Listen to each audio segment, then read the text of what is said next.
सभी को जय जिनेन्द्र। पंच परमेष्ठी भगवान की जय। परम पूज्य आचार्य गुरुवर श्री विद्यासागर जी महाराज की जय। पूज्य मुनिपुंगव श्री सुधा सागर जी महाराज की जय। मैं श्रीमती अर्चना जैन कोटा से सांगानेर संस्थान जयपुर की ओर से जो भी श्रावक संस्कार शिविर चल रहा है उसमें मैंने ग्रंथ राज श्री इष्टोपदेश जी, जिसके रचयिता परम पूज्य आचार्य श्री पूज्य पाद स्वामी जी हैं, इस ग्रंथ का अध्ययन करने का मुझे सौभाग्य प्राप्त हुआ। इस ग्रंथ में मैंने जो कुछ पढ़ा, कुछ समझा, उसमें से कुछ आपको बताना चाहती हूँ।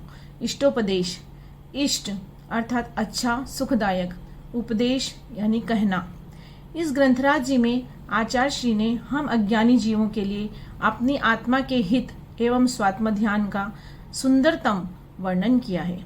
आइए हम सभी इस ग्रंथ के मंगलाचरण का उच्चारण करते हैं। यस्य स्वयं स्वभावाप्ति प्रभावे कृत्स्न कर्मणः तस्मै संज्ञान रूपाय नमोस्तु परमात्मने। इस ग्रंथ में 51 छंद हैं। मेरा आज का विषय है मोही पदार्थ को अपना मानता है। यह छंद क्रमांक 8 है। आइए इस छंद क्रमांक 8 का हम उच्चारण करते हैं। वपुः गृहं धनं दारः पुत्रः मित्राणि शत्रवः सर्वथान्य स्वभावानि मूढ़ः स्वानि प्रपद्यते।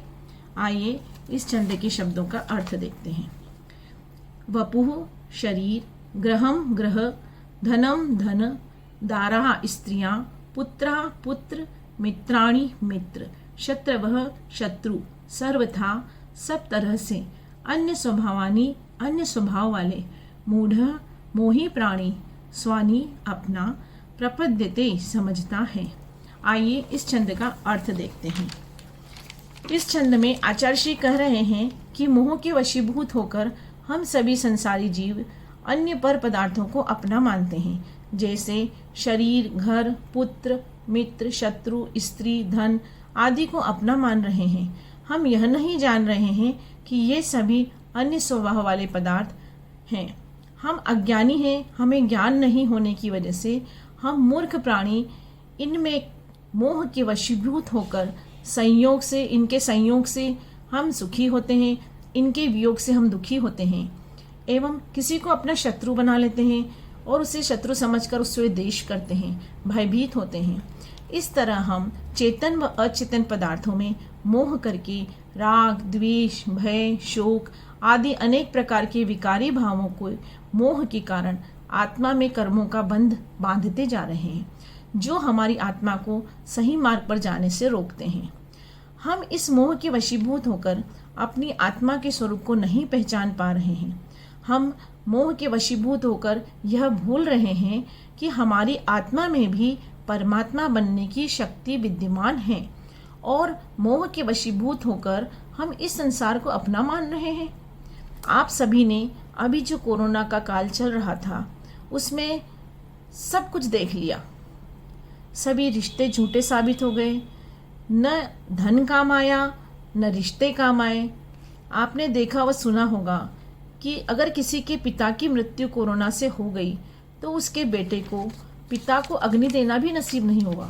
यहाँ तक कि उसकी पत्नी, पुत्री, बेटे आदि को उस पिता का मुंह देखने को भी नहीं मिला और वह पिता इस संसार से चला गया। हम जिस मकान में रहते हैं, जिस धन को अपना मानते हैं और उसमें राग कर रहे हैं कि यह मेरा मकान है, यह मेरा धन है, हमारी मृत्यु के बाद यह मकान और यह धन, यही हमारे जिन्हें हम अपना मानते थे, वे सब कहेंगे कि यह धन मेरा है, यह मकान मेरा है। इसीलिए यहाँ पर इस संसार में हमारा कुछ नहीं है, सिर्फ अपनी आत्मा ही अपनी है। इस तरह इस महान ग्रंथराज में आचार्य श्री पूज्यपाद स्वामी जी कह रहे हैं कि जिनको हम मोह के कारण अपना मान रहे हैं वे अन्य स्वभाव वाले हैं। ये कभी भी हमारे नहीं थे और न ही कभी हमारे होंगे। हमें अपनी आत्मा का कल्याण करने के लिए इस मोह को छोड़ना होगा। मोह के वशीभूत होकर हम अनादिकाल से इस संसार में परिभ्रमण कर रहे हैं। इस ग्रंथराज जी के रचयिता आचार्य श्री पूज्यपाद स्वामी जी को मैं त्रिकाल बार नमोस्तु नमोस्तु नमोस्तु करती हूँ और हमें उनका बहुत बहुत उपकार मानना चाहिए कि उन्होंने इस ग्रंथ में अनेक आध्यात्मिक विषयों को सुंदर, सरल एवं संक्षिप्त विवेचन किया है और हम अज्ञानी जीवों को इस संसार में भ्रमण को रोकने के उपाय बताए हैं। हमें इस संसार परिभ्रमण से रुकना है और मोक्ष को प्राप्त करना है। सभी को जय जिनेंद्र।